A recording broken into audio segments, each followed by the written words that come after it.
Welcome back to the Built for More podcast with myself and Jordan. This is take two because Jordan decided to abandon me on the first take. So Yeah, we're from trying it again. technical difficulties. Episode 13. I Lucky for believe, some. but is it lucky for some as well? No, it's unlucky. After taking the piss, it's unlucky. No, oh, I thought you said unlucky. I was saying, is it the saying like lucky for some, unlucky? I It's don't an know. unlucky number, isn't it? Yeah. Anyway, episode 13. Role reversal this week. I am in the hot seat. Jordan is gonna fire some questions my way.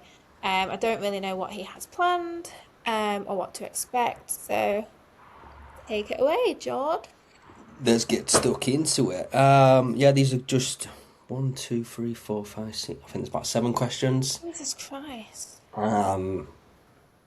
Couple that I've added in, a few from other people that have asked questions that they want to be answered to what they want to know. It's more around kind of prep, a little bit of bodybuilding, misconceptions for women, and bits in between. Shall So we have, because you've got quite a lot of questions, shall we have a code word for when I'm rambling too much so you can just say it and I'll stop and then we'll move on? yeah, I'll just tell you shut the fuck up. There you go. That's how it usually goes. Yeah, true. No, actually no. When you do rumble on, because you don't get to the point, I just go get to the point. Yeah, no, I don't know why I do this. Go round and round the I roundabouts. Just literally do. It's so annoying. I don't know how my clients put up with me sometimes. I swear on check-ins, they're probably thinking, will this girl just get to the point? okay. First question. Yeah. I guess the biggest one. How many weeks are you into prep now? 7, 8, I feel like it's more. I feel like this is week 9. week 9, Got 13 to go, that's all I know. Wait, 14. 14. Yeah. Okay. First question is how's prep going? It's going really fast. That's your answer. Done. It's going fast. It is like, don't you think off season feels like, no, wait, off season felt like it went fast as well, to be fair. I feel like when you start prep, you think, fucking hell, like I've got 21 weeks of this, it's going to take forever. And now I feel like shit, I've only got 15 weeks to be ready. 14 weeks, whatever it is. And I just think like it's shocking how quick it actually goes once you start it. At the very beginning, you think it sounds like such a long time.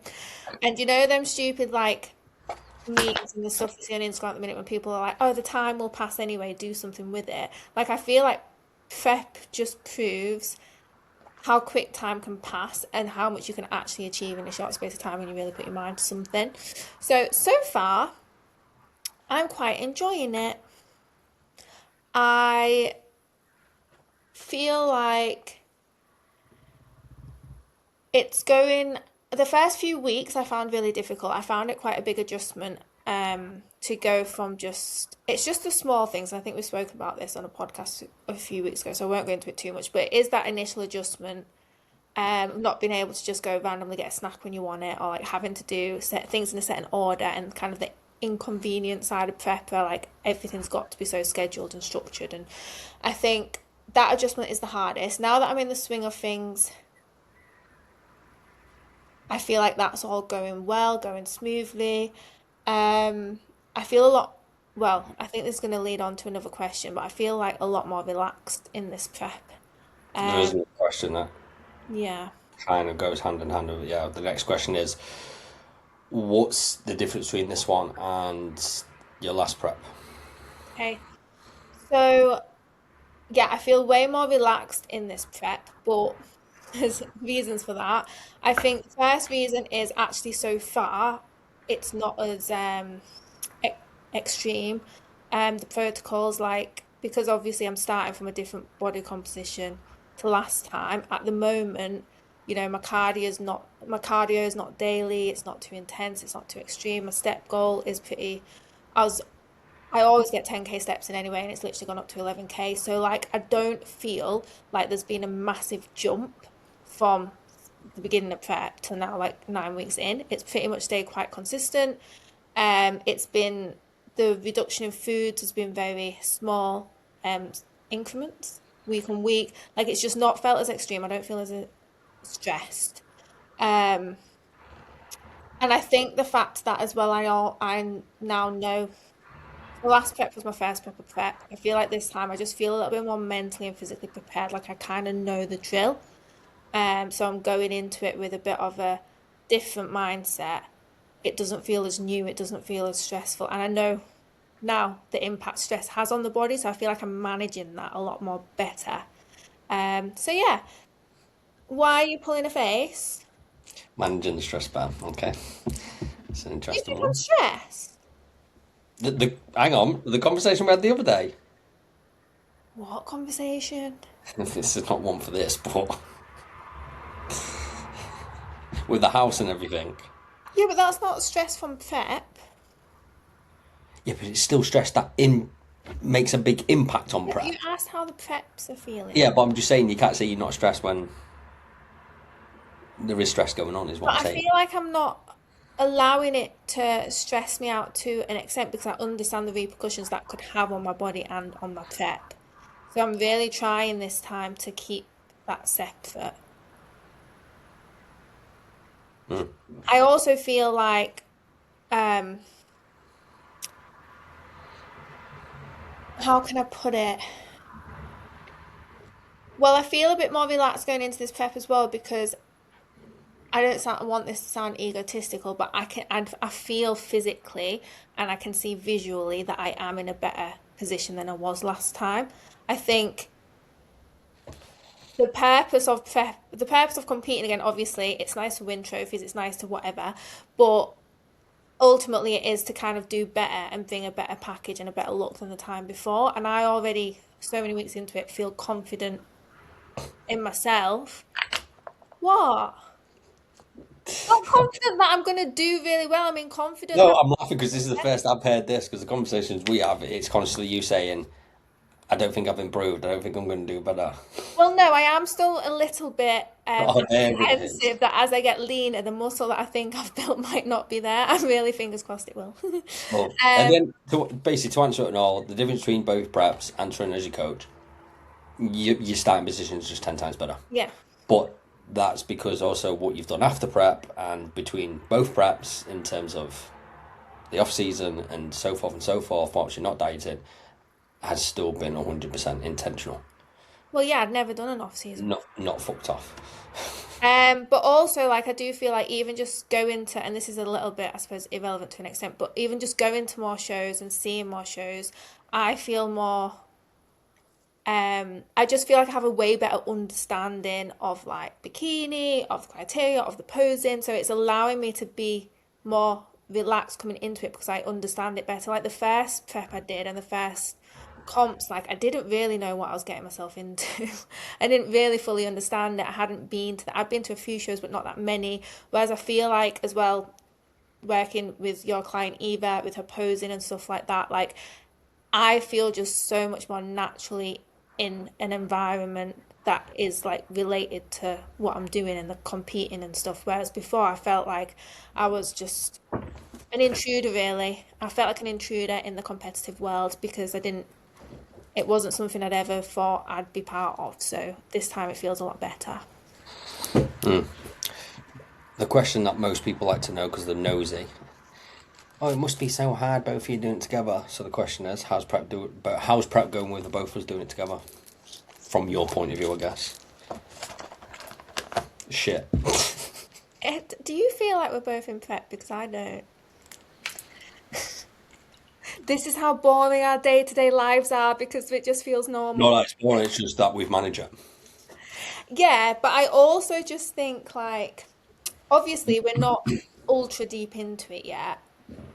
No. Yeah, we're not even halfway yet. I know it's going to get harder, and I know that. Um, and I suppose neither of us are at that point yet where we're really irritable, really tired, really dead on our feet. Like, yes, it creeps in at times. You've been snappy with me. I was gonna say we, but I haven't actually. So you've Mm, been snappy with me. You accuse that's not prep though. That's just because you piss me off. No, but you're worse in prep. You do get really moody. I go really quiet in prep. When I'm tired and drained, I just Or won't. we just blame prep more, but it's not. It's just because you do me head in. Do you know though? I don't know what's worse because when you tried to give up vaping a few weeks ago, that was the worst. Like that was worse than you are in prep. That was like pure aggression and anger, and No, that was so dramatic. People think I'm a you were psychopath. horrible. I've never seen anything like it. Like, yeah, it No, should, that's because the day was just pissing me off in general. honestly. People So was yeah, just certain people was just doing my head in. I'm not looking forward to it escalating, and the only reason why is because we both know what prep's like. We can both give each other space. We can both be understanding and empathetic and support one another. And we're quite good at communicating, so I'm sure we will communicate if we need that. It's more other stuff, as people know we are in the process of buying a house, which has been smooth sailing so far, and touch wood.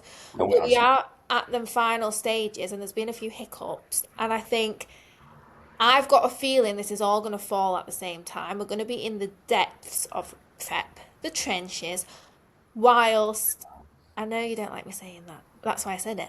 Yeah, Whilst, fucking idiots that do it. Oh, I'm in the trenches, bro. Shut up. yeah, You just well, I do think it's going to happen whilst we're literally moving and sorting all the shit out in the new house and this house and whatever. yeah, yeah, And I do think we will get very ratty with each other.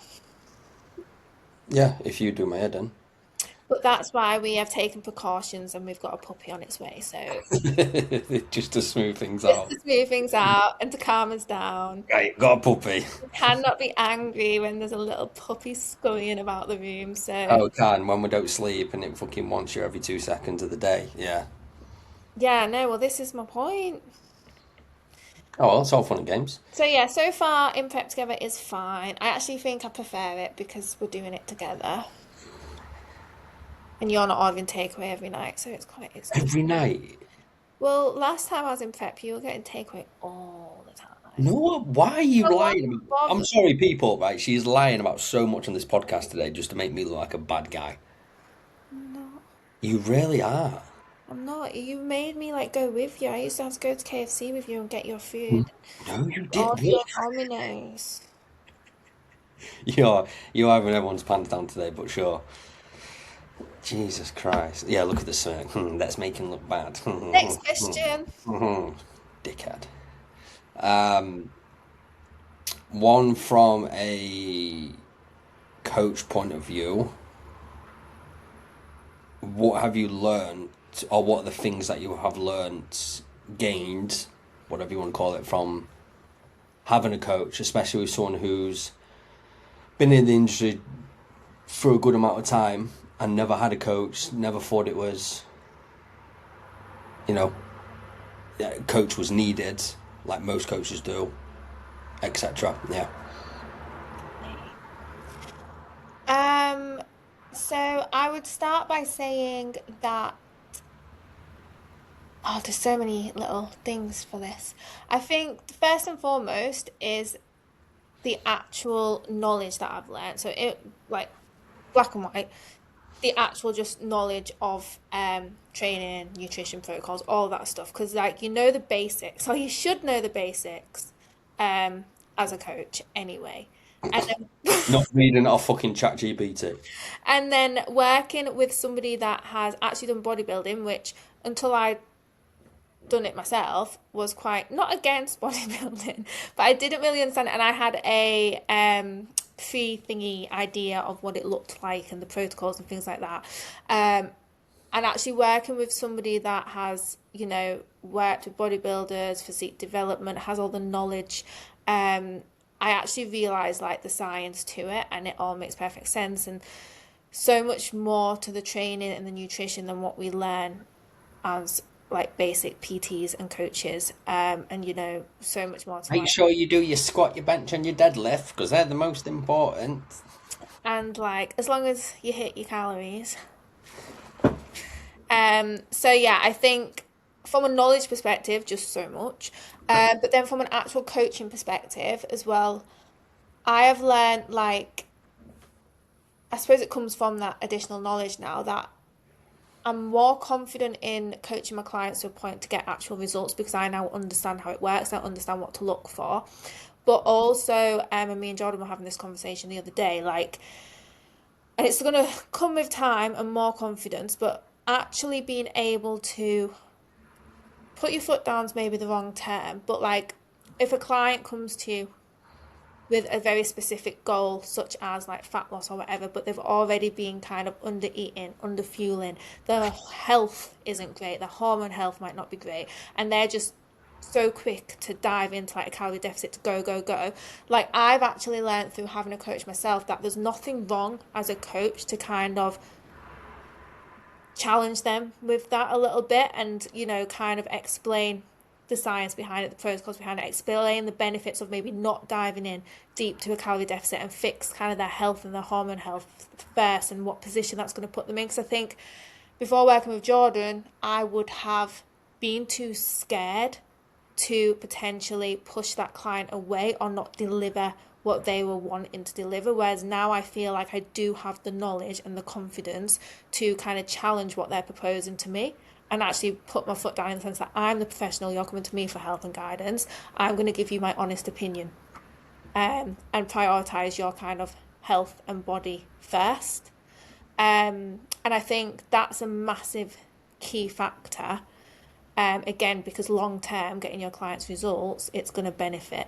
And I think, yeah, that's probably one of the biggest things working with a coach that I feel like I've now got the ability to do, which I didn't before.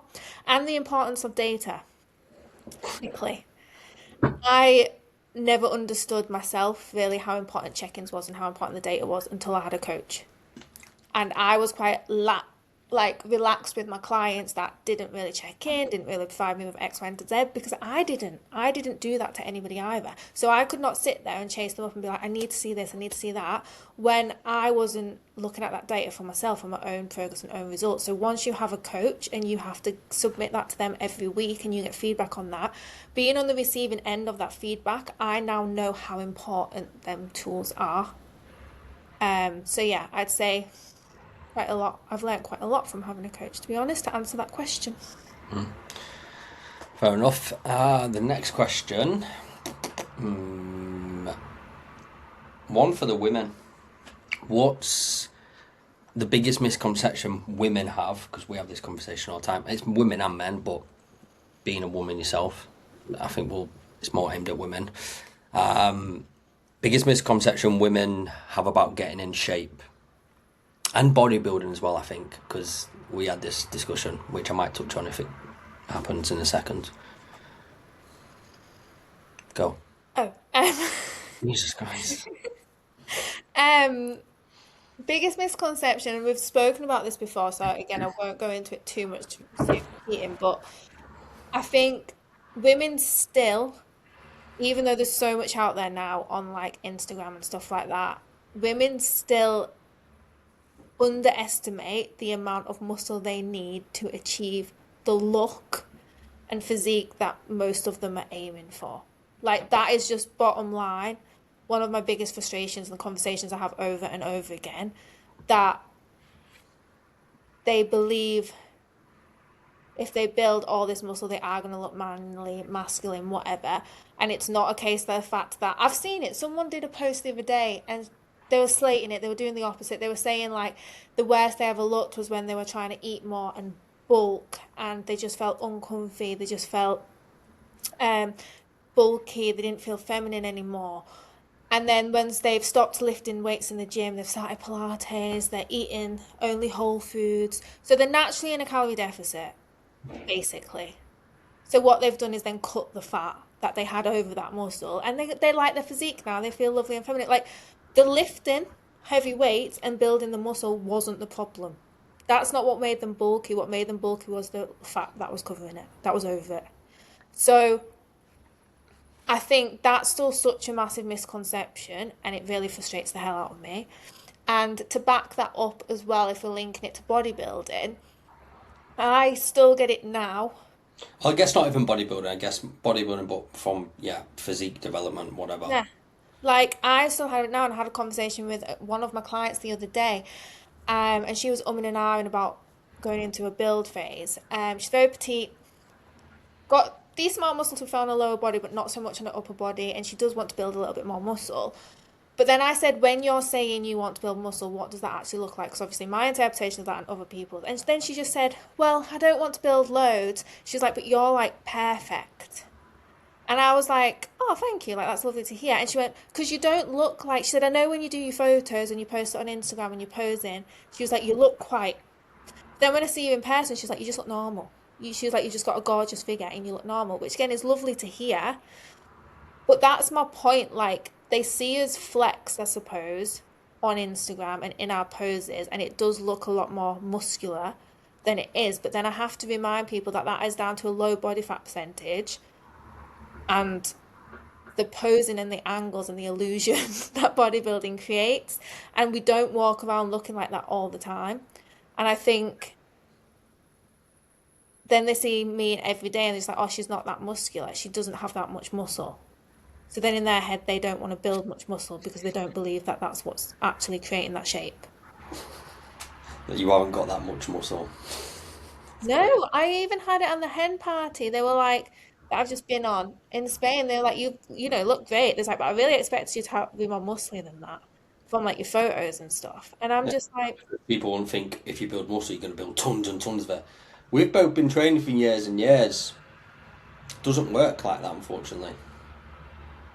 and I do think again, and I suppose, like I say, it's what we post online, and I am guilty of it. I do post a lot of my posed photos, my flexed photos, and I suppose people That's do, because you're doing it for that sport. yeah.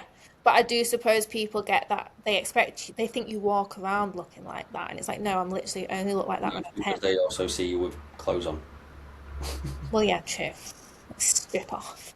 But yeah, I do think like that for me will always be the most frustrating. And then um what else? That's probably it as female. I feel like if females, if a lot of women could get that thought out of their head and actually just forget about that and just train as if they were trying to build that much muscle and follow the diet plan as if they were trying to be, you know, working to that next level, then they would actually be so pleasantly surprised with the results and they would understand it. But none of them actually give it a chance a lot of the time. Yeah, fair enough. What was the bit that I wanted to add on? I can't remember what I was going to say now. Jesus. Well, you work with a lot of females as well. Is it similar? Is that the kind of misconception they have that you hear more than anything? Misconception that I have, right? This is for coaches as well. This is for males and females, but and coaches as well. So basically everyone. Please stop thinking bodybuilding Is a style of training. is a style of training. Bodybuilding is in the name. You're building a body. You're building a physique. Take the sport out of it. Take all the stage away from it. Take everything away from that. You go into the gym. You to build a body. So why the hell, when it comes to weight training, whether it's fat loss, whether it's building muscle, whatever, all of a sudden because you're lifting weights, it's a bodybuilding training style. Yeah, like when people So say, what have you been doing before? You've been lifting weights. yeah, when people say, "Oh, I'm starting to train like a bodybuilder now." What? So you're doing strength and hypertrophy training. Great. Isn't that what you go to the gym to do anyway? It's not bodybuilding style. It's the same, whether you are lifestyle, whether you're an athlete, bodybuilding, whatever. If you're weight training, you are weight training. If you're trying to lose body fat and you're trying to be in a deficit whilst keeping fucking good shape and building that shape long term, it's just fucking a deficit. Because people will argue, and I know there will be people out there that, do more functional style training that will argue that bodybuilding style training, like pretty much just free weights and resistance machines and cables, whatever, is not necessarily building functional strength. But for the average person, it is. For the average person, the strength they gain from just doing, I say just, from training bodybuilder style, whatever, strength training, it's enough to still improve their functional strength because their starting point, do you know what? Any strength for them is going to improve their day-to-day life and functional strength. Whether that's done through bloody pushing a sledge across the gym floor or whether that's done through Do you know what I mean? And I would argue that why is pushing a sledge across a gym floor more functional? When the hell do we ever do that in day-to-day life? Pushing a pram. That's not the fucking same. That's just like people like Hey, pushing terms like through like if your kids are fucking overweight and heavy in that pram, oof, plus the shopping bags on top of it, oof, yeah. yeah. Hey, it's true. You just don't like it. I'll give you an example. No, I get it and I do get it, but you could still build the strength needed to do that through training on like bodybuilder style. It's Yeah. different because it's different power and it's different. I get all of that and I do understand. Otherwise, there wouldn't be sport specific training like agility and stuff like that. I do get it. But at the same time, like I say, for the average person who is just wants to get a bit stronger, whether they're doing that through a functional style training or whether they're doing that through resistance machines and free weights and stuff like that, it's still going to improve their general overall strength. Okay, a couple more questions I think we have. I feel like you've already answered this to an extent.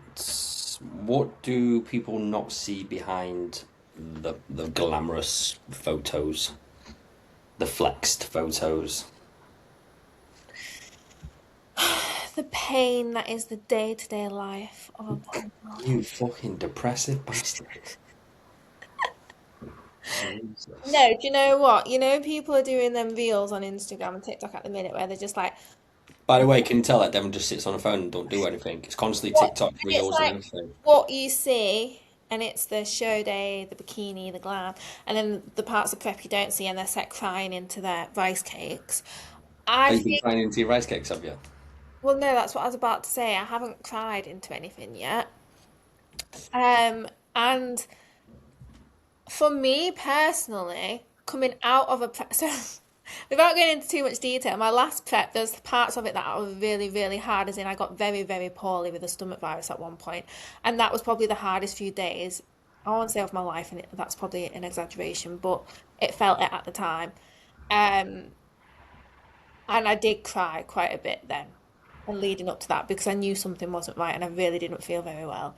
Um, but other than that, coming out of prep, it's weird because you don't remember them shit. I remember way more good days and feeling good and the show and everything else than you do the crappy low points. And I don't know if that's just me. Because I know it'll be different process for everybody. But like this time round up to now, again touch wood, and I know it's not got that hard yet. I haven't had a day in prep where I felt really down or shit. I know I will at some point. But I enjoy the process more than this. Obviously, otherwise I won't be doing it again. But I have way more days when I enjoy it and enjoy the hard work than I do dislike it. So I can't really say what's behind the glam and the thingy because I know so many people will be expecting me to say it's horrible, but I don't think it is. No, I was going to try and come from a different angle. Remove bodybuilding. The reason I'm trying asking it because what do people not see behind photos? Because people think you're a coach, or people think it's easier. Forget even if you forget about bodybuilding and preps. Um, the relentlessness of the like literally doing the same like routine and habits day in day out, but I am at a point in my journey altogether, forget bodybuilding, where like I have built it up to this and I don't really miss a beat. So I suppose like people can look at the photos and look at the progress and look at the results and be like, oh, I'd love that, I want that, but probably not be willing to understand and to apply the day-to-day actions that takes. And I can sit here and say it's easy for me now, which it's not. I think it's just as hard for me and Jordan as it is anybody else. But you do get to a point where you have been doing it long enough where it is the norm. I think the negotiation just isn't there. So, sometimes some people wake up and it's like, oh, I should go to the gym today. I don't even have that thought, and you won't. You just get up, it's a training day. Sure, might feel tired some days, but if it's a train day, it's a train You day. just get up and go. Like, it's the same thing. And I think so many people say, oh, it's easy for you because you just get up and go. Like, no, we've just trained our minds and ourselves. Like, where we don't negotiate. We know what our goal is, we know what our day looks like, we know what our week looks like, we know what our structure looks like, we know what our meals are. There's just no negotiation there. We just do it. And I think a lot of people wouldn't be willing to live day to day like that in order to get the results. They all want the results, they all want how you look like in the photos, but they wouldn't necessarily be able to just apply themselves every single day, regardless of how they're feeling. Yeah, fair enough. The last one to finish off, it is a question which kind of not, it's something I wanted to put out there, something we both want to discuss actually, is people are probably, it's going back to bodybuilding and prep, to be honest. A lot of people would have looked, probably if they follow you on Instagram, and seen that you're 7, 8, 9 weeks, whatever it is, into prep, and then you've gone on a holiday. And I want to put that out there because, are you alright, love? Partying. It was hardly partying, was I you? know. No, I wasn't. Yeah, put it out there because people have a misconception of that. Oh, you can go on holiday and eat and drink and just enjoy holiday and it don't really matter. I think we need to discuss that topic because one, if you're on prep, going away is not ideal.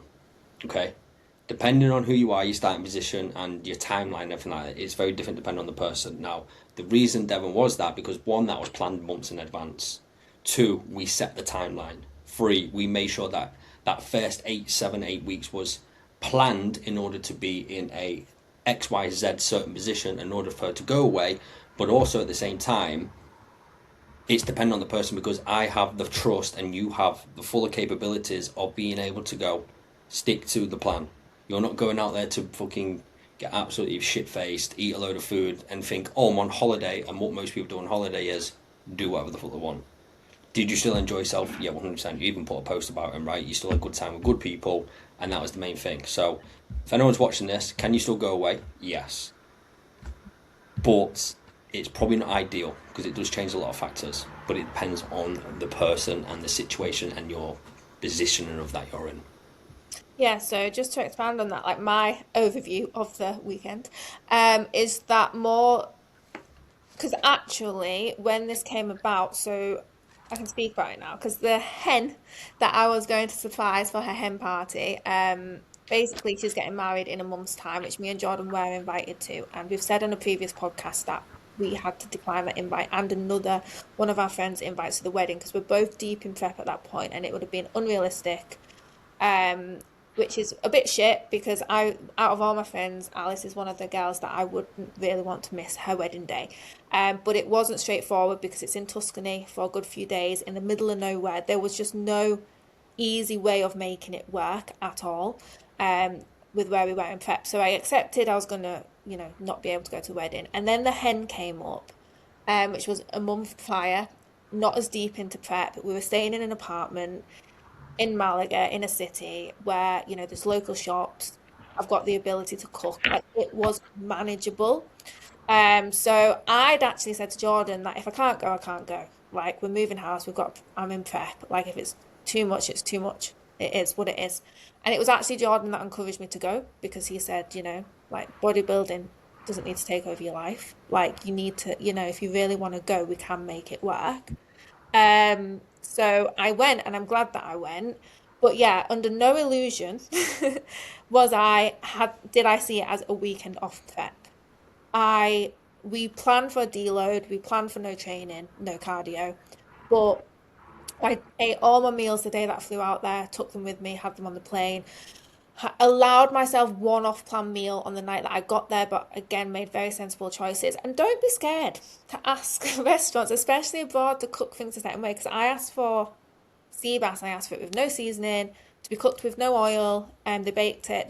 They were so good, and just some salad and the dressing on the side, so that I didn't have to put the dressing on the salad. Like it was quite a lot easier than I anticipated it to be that meal out. And then the rest of the trip, like as soon as I got up the first morning, found Aldi, went to the supermarket. Again, it was difficult, but it's a learning curve. They didn't have a lot of the foods that I needed or would ideally have wanted in prep. So if I ever do that again, I'll be taking my own packets of rice and shit out there because they didn't have it. But it was a learning process.